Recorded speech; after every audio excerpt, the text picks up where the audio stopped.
Hello guys, how are you guys doing?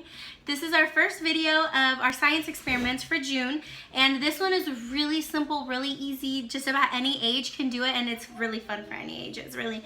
So I'm going to show you first what I have and how I have it set up, as long as Miss Amaya allows me. I'm feeding her right now to keep her happy. Let me give her a little bit more food.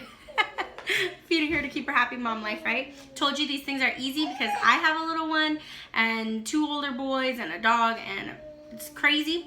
So these are easy, I promise. Materials. First, food dye. You don't have to have food dye, but it makes it a lot funner and a lot easier to see.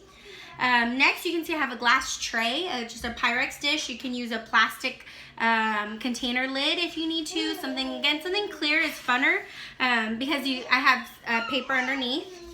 I put a paper with Alex's name and some circles, and you'll see why in a minute. He said circles are his favorite shape, so I use circles. Also, I have this towel underneath, not towel, what are they called? Placemat. A placemat underneath so that it can contain everything.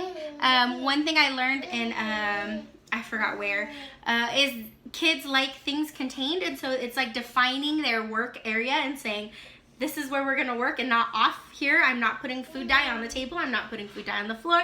I'm not putting food dye on my brother, although it can happen. We try to contain it. And if you can have something like a dish towel or even a placemat, like the plastic ones from the dollar store, or even another bigger container lid to put it on, okay? Also in my Pyrex dish, I filled the bottom a tiny bit with olive oil. You can see it's just a tiny bit, just enough to coat the bottom and have like a little tiny layer in there.